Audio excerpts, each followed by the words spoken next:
കളിയാട്ടക്കാവിൽ ചെണ്ടത്താളം മുറുകി. തെയ്യങ്ങൾ കാവിന്റെ മുറ്റത്ത് ഉറഞ്ഞാടി. ആചാരവും വിശ്വാസവും കലയും കഥകളും ഒരുമിച്ച് കൈപിടിച്ചാടുന്ന മറ്റൊരു തെയ്യക്കാവിന്റെ കാഴ്ച കൂടി പ്രേക്ഷകരിൽ എത്തുകയായിരുന്നു ന്യൂസ് മലയാളത്തിന്റെ കളിയാട്ടത്തിലൂടെ. ഗുളികനും കണ്ഠാകർണനും വസൂരിമാലയും പോരുതെയ്യങ്ങളും ഭക്തർക്ക് അനുഗ്രഹം നൽകി ഉറഞ്ഞാടി.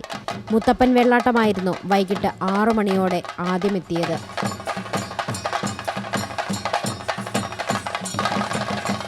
പിന്നാലെ കണ്ഠാകർണന്റെ വെള്ളാട്ടം അനുഗ്രഹം ചൊരിയാനെത്തി.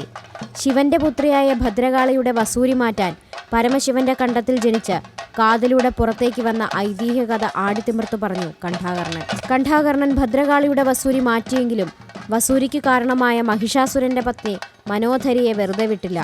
കണ്ഠാകർണന്റെ സഹായത്തോടെ തന്റെ മുന്നിലെത്തിച്ചു. പക്ഷേ മനോധരിയുടെ മാപ്പ് കേട്ട് മനസ്സലിഞ്ഞ ഭദ്രകാളി അവൾക്ക് വസൂരിമാല എന്ന പേരു നൽകി കൂടെ കൂട്ടി. ആ കഥ പറഞ്ഞ് വസൂരിമാല വെള്ളാട്ടം പിന്നാലെ എത്തി. കാലനില്ലാത്ത കാലത്തിന് അന്ത്യം കുറിക്കാൻ ശിവൻ സൃഷ്ടിച്ച മൂർത്തിയായ ഗുളികന്റെ അഭ്യാസ പ്രകടനങ്ങൾ. ചുറ്റിലും കത്തിനിൽക്കുന്ന 16 പന്തങ്ങളുമായി ക്ഷേത്രമുറ്റത്ത് കണ്ഠാകർണൻ ചുവടുവെച്ചു.